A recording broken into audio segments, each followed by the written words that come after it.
नमस्कार सर्वांना. पवित्र पोर्टल दुसऱ्या टप्प्याची कार्यवाहीला गती आलेली आहे आणि नुकतंच चॅनलवरती व्हिडिओ टाकल्याप्रमाणेच एज बार संदर्भातला प्रस्ताव मंत्रालयात आलेला आहे. आयुक्त कार्यालयाकडून तो मागितला होता आणि त्याच संदर्भातील त्यांना आता इथे संधी मिळणारच आहे. दुसऱ्या टप्प्यामध्ये कोणी एज बार होणार नाही. पहिल्या टप्प्यासाठी तुमचं एज जर तुम्ही एलिजिबल असाल तर दुसऱ्या टप्प्यासाठी सुद्धा तुम्ही एलिजिबल आहात. त्याचबरोबर दुसरी महत्त्वाची गोष्ट म्हणजे पवित्र पोर्टलचं जे कॉन्ट्रॅक्ट आहे जे पहिल्या फेजसाठी दिलं होतं तस्लिमा कंपनीला आणि तेच सेकंड फेजसाठी दिलेलं आहे आणि त्या कॉन्ट्रॅक्टवरती आज मंत्रालयात सिग्नेचरसुद्धा झालेली आहे.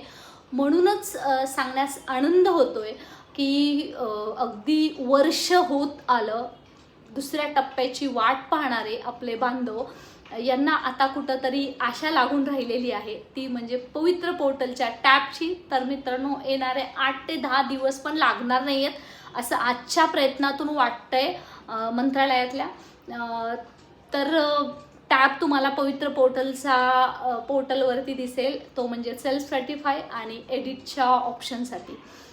मित्रांनो, खूप प्रतीक्षा केली आजपर्यंत. त्यामुळे आज आपण पाहतोय की कमीत कमी हे ऐकायला मिळालं शिक्षण मंत्र्यांकडून की सेकंड फेज लवकरच होईल. त्याचबरोबर दुसऱ्या टप्प्याला गती आली आणि याच्यासाठी अभियोग्यताधारक प्रयत्न करत आहेत आजसुद्धा ग्राउंडवरती आणि त्यांच्या प्रयत्नाला यश येत आहे. आपल्या सर्वांच्या प्रार्थनेला यश येत आहे आणि अजूनही असेच प्रयत्न आपल्याला करावे लागतील. कंत्राटी शिक्षक भरतीच्या विरोधात सुद्धा करावे लागतील आणि त्याच्यासाठी येणाऱ्या काळामध्ये आपण प्रयत्नच करणार आहोत. आणि आता कुठंतरी हे ऐकायला सुद्धा आनंद होतोय की पवित्र पोर्टलवरती टॅब उपलब्ध होतोय आणि जवळपास 8 ते 10 हजार जागा दुसऱ्या टप्प्यामध्ये येणार आहेत आणि यांची नियुक्तीची पूर्ण प्रोसेस असेल इन्क्लुडिंग इंटरव्ह्यू राऊंड. ती जूनपर्यंत होईल आणि 15 ते 14 जूनला जेव्हा नेक्स्ट अकॅडमिक इयर सुरू होईल तेव्हा हे शिक्षकांची जॉईनिंग झालेली असेल.